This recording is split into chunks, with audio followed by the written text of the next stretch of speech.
Okay, so once again, very good day to everybody. This is internet programming, and this is the last topic Java database connectivity perspectives about the program example.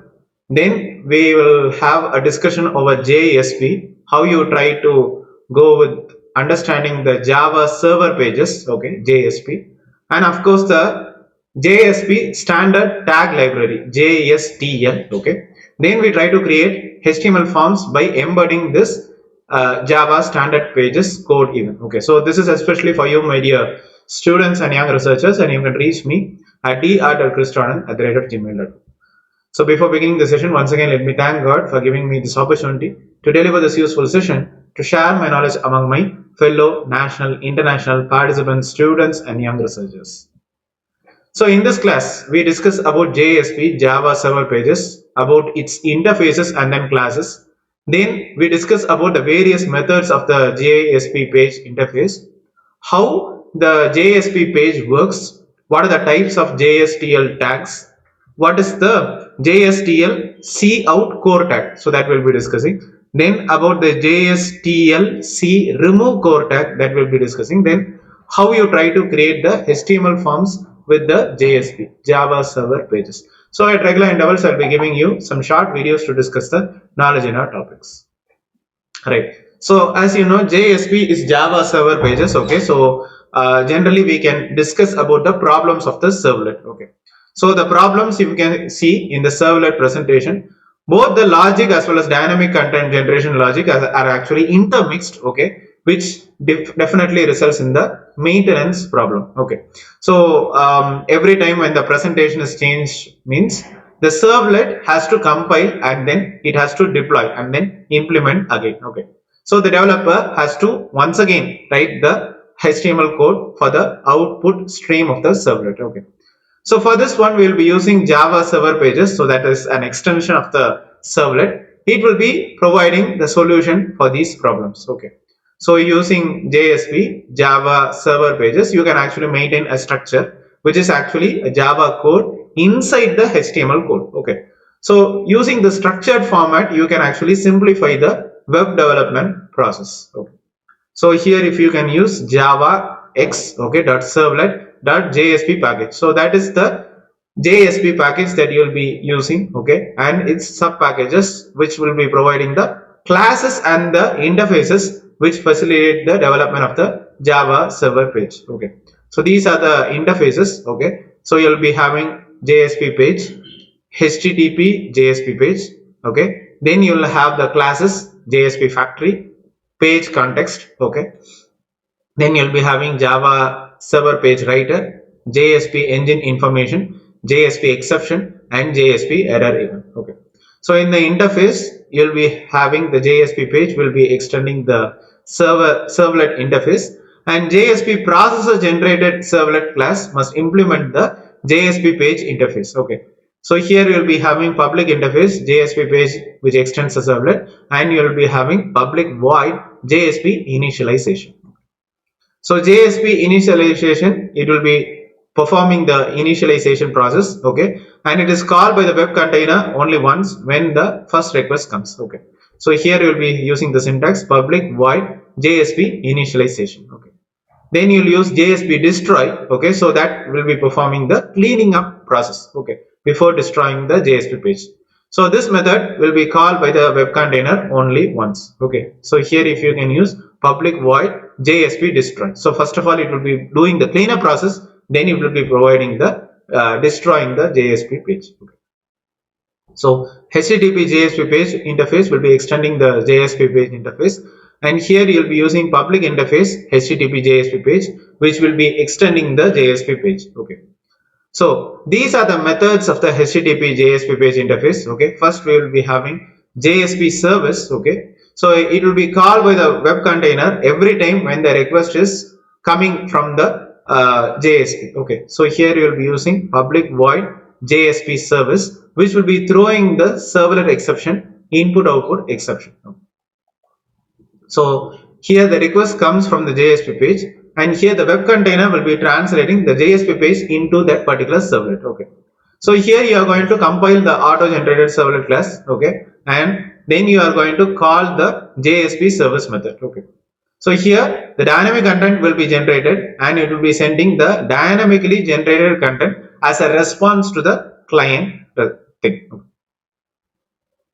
Then we'll go with JSTL, Java Server Page Standard Tag Library. Okay. So it will be providing the number of tags used for the iteration. Okay. For condition checking, for manipulating the XML documents and so on. Okay. You can reuse the code, and of course scriptlet tags are actually not needed. Okay. So here we have several types. We'll be having JSTL core tags, JSTL formatting tags, JSTL SQL tags, JSTL XML tags, and of course JSTL functions even. Okay. So these are the core tags. Generally for the iteration, condition checking, URL management, you will be using JSTL core tags. So core tags are the most commonly used tags. Okay. So maybe in the syntax you can see tag library uniform resource identifier. So you will have java.sun.com/JSP/Java standard tag library /core. The prefix is equal to C. Okay, modulus. Okay.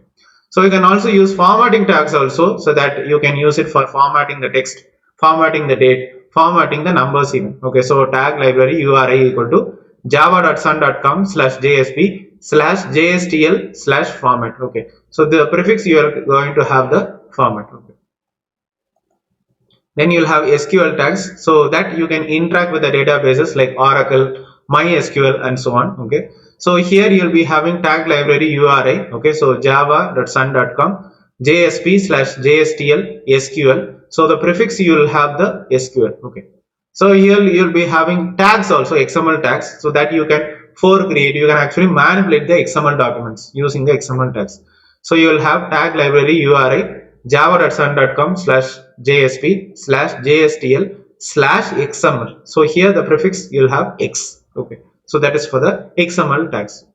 Then you can also use functions, even JSTL functions, especially for manipulating the strings. Okay. So tag library URI java.sun.com/JSP/JSTL functions. Okay. So that is the functions, JSTL function. Prefix it is FN. That is for the JSTL functions. And you'll also use cout core tags even, so that will be displaying the value of the expression to the client's browser. Okay, so it will be working as the same as that of the modulus expression tag, or you can out implicit object or maybe expression language, but the difference is that it will be automatically escaping the XML tags, while others will not escape the XML tags. Okay, so you will have cout value equal to value/expression. Okay. Okay, so this is the example for the tests.jsp. So tag library URI java.sun.com/JSP JSTL core prefix equal to C. Here within that you will be having the HTML tag. So HTML head title is actually cout JSTL core tag example. Okay, close the title, close the body, then you start the body. Okay, cout value. This is a cout JSTL core tag example. Then you close the BR tag, sum of 10 and 20. Okay, so you'll see out the value. So you'll have the sum of the 10 and then 20. Okay, so the cout value, it is 10 plus 20. Okay, so cout value. Okay, so you'll go with the H6 tag. So that is actually very small. Okay, so this is a cout escape XML test. Okay, then close the body and then close the HTML. Okay. So in the web application, you'll go with the welcome file list. Okay, welcome file. Okay, test.jsp. So you'll go with the welcome file, then close the welcome file list. Okay, then you close the web tab. So if you can see in the output, okay, so this is a cout JSTL core tag example. So this is the H6 level tag. Okay, sum of 10 and 20, it will be computing as 30. And finally, this is the application. This is a cout escape HTML test. Okay, so that is the H6. Okay, so that you will be displaying. And here in the name of the document, okay, cout JSTL core tag example. So this is what you see in the output. Okay, so you will go with the remove core tag also, so that will be removing a variable from the specific scope. Okay, so C remove variable equal to variable name. Okay, so that the tag attributes you will be having attribute, description, and then required. So in the variable you will be specifying the name of the variable to be removed. Okay, so required, yes. Okay, And scope, it specifies the scope of the variable to be removed and required. No, so you can actually set the remove tag attributes. So in the example, you will be having tag library URI java.sun.com/jsp/jstl core prefix equal to C. So here you will have the HTML tag, HTML head. The title you will have C remove JSTL core tag example. Close the title, close the head, and then you will have the body. C set variable website value you will be specifying 826.a00.my.ftp-upload.com. Okay, so you will have this one before removing the variable value. The C out value you are going to specify that you are going to point to the website. Okay, then close the BR tag, then C remove tag you will be specifying. So remove variable website. So after removing the variable value, you will go with the C out value. Okay, so that is you are going to point to the website. Then close the body and then close the HTML. Okay. Then in the web application, you will go for the welcome file list. Okay. So welcome file, the test.jsp. Then close the welcome file list, and close the web app. So maybe if you can see in the output, you can see this one before removing the variable value www.javawithis.com. After removing the variable value, you will be specifying. So that is the name. You'll have the like C remove JSTL core tag example in the output. So this is how you try to create the HTML forms with JSP. Okay, so forms you can use it to make the web page more interactive. Okay, and with Java server pages you can handle forms much more easier as well, and you can get the information that is actually submitted with a form. Okay, so in order to start off, maybe we can start with a simple form and you can expand from there. Okay, so maybe you can start with the Java server pages rather than the servlet, because it's much more easier to write out the HTML codes. Okay, so most of them will be handling the Java server pages, and of course servlets also will be identical. Okay, and you can also retrieve information from the Java server pages, and you can know what to do and how to do with this servlet event. Okay, so this is the HTML code. So HTML body, h1 tag, higher level tag, please tell me about yourself.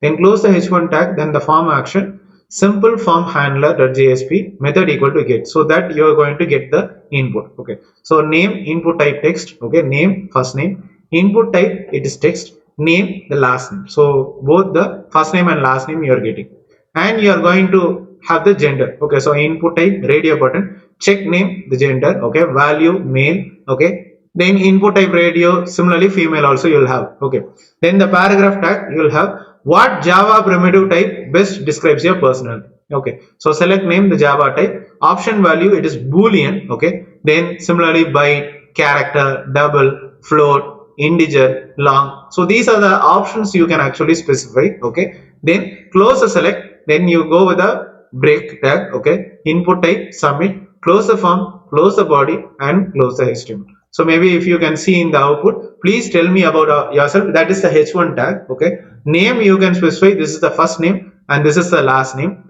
The gender, okay, it is a radio button. Okay, male and female. Okay, then what Java primitive type best describes your personality, so that it's a drop down list. Okay, so character, integer, double, so that will be specific, and by default it is actually set to character. Okay, then you will go with submit query.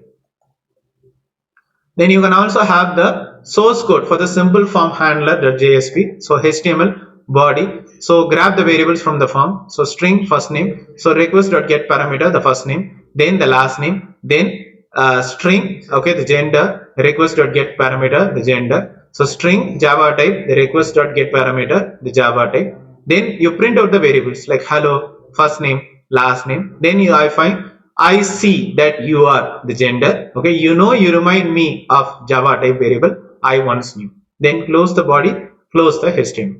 So maybe if you can see hello JSP programmer, I see that you are maybe male or female. You know you remind me of a character variable I once knew. So that is the output you will be getting in the implementation part.